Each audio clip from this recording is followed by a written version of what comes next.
If you're looking for a small but practical pickup truck, chances are you've noticed the Hyundai Santa Cruz. I mean, with that exterior design, and with the fact that it's the first modern compact pickup truck, that's really hard not to notice it. But styling and its evident qualities aside, the Santa Cruz is also riddled with issues, which allows its key rival, the Ford Maverick, to outsell and outclass it through and through. So let's see where the Koreans went wrong as we tackle 5 problems with the Hyundai Santa Cruz you must know about. Number 5. Very polarizing styling. The Hyundai Santa Cruz is a very unique looking vehicle, or to be more precise, uniquely weird. First, proportions-wise, the truck looks odd, without a doubt. Looking at the side of the Santa Cruz, you'll most definitely see quite a bit of Hyundai Tucson's design cues, starting from the door design, over to the wheel arch trim and even the roofline, even though this is a pickup truck. In fact, the Santa Cruz, from the side, looks like a Tucson with its rear end extended a bit, and then cut off the rear part of the roof. In addition to that, the front end is practically identical to the Tucson, especially the mask and those angel wing headlights. And albeit they work very well with the Tucson, we aren't exactly sure if that design language works with the Santa Cruz. Now don't get us wrong, we're not throwing shade at the fact that these two share a platform. That's completely okay with us, as the Ford Maverick and the Ford Escape are also based on the same platform. However, Hyundai should have done a bit more to differentiate it from its compact SUV, just like the Ford has done that. If they just made it a bit sharper and simpler and less fussy, the Santa Cruz would have sold much better than it did and does. For example, the rear end of the Santa Cruz is the prime example of how it could have been done. You can see the basis that the Tucson's design language is. However, it has been rather simplified and it's been made chunkier and more rugged looking, which is why we think this is the best looking part of the truck. You might love it or hate it. However, one thing is for sure, the Santa Cruz does not look like a traditional pickup truck. And as much as we personally like it, its radical exterior design has hurt its sales quite a bit. Number 4. Questionable selection of powertrains. The design of the Santa Cruz might have been subjective. However, what is objectively terrible about it is the choice of powertrains, or rather, lack thereof. You see, the Ford Maverick has always had a better selection of powertrains, and as of the redesign that hit the market recently, this has been only further amplified. The Maverick now has a regular hybrid, a plug-in hybrid, and a turbocharged 4-cylinder engine, allowing you to pick your poison the way you like it. On the other hand, the Santa Cruz has a choice of only 2 powertrains, a naturally aspirated inline-4 engine and a turbocharged inline-4. Starting with the naturally aspirated, the engine in question is a 2.5-liter 4-cylinder that pushes out some 191 HP and a little more than 180 pound-feet of torque, making the truck feel very anemic. It practically ties the power of the Ford Maverick's regular hybrid, but also returns far less MPG. The Santa Cruz, fitted with this engine, can only do 26 MPG at best, which is 7 MPG less than the Ford Maverick's hybrid. In addition to that, this engine is also less frugal than the 2.0 EcoBoost, which pushes out around 40 HP more currently, with the previous generation pushing 60 HP more. That said, the turbocharged 2.5-liter 4-cylinder is more powerful than the Maverick's engine. It pushes out 281 HP, which is 31 HP more than the pre-facelift, and 45 HP more than the current iteration of the Maverick. However, for that added bit of performance, be ready to pay quite a bit more for fuel, as it can return only 23 MPG on average. Plus, even though it's more powerful than the EcoBoost, the Maverick fitted with a 250 HP engine is actually faster from 0 to 60 than the Santa Cruz.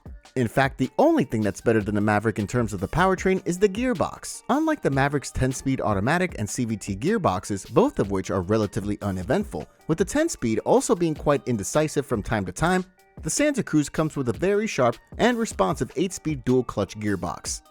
Number 3. Interior space is mediocre at best. We're honestly very weirded out by how Hyundai managed to make the rather spacious Tucson's interior so incredibly cramped with the Santa Cruz. The front seats are okay, they're basically the same as the Tucson. However, the rear has been completely neutered to the point that we cannot recognize it. The Santa Cruz has rear legroom of only 36.5 inches, which is 5 inches less than its SUV brother.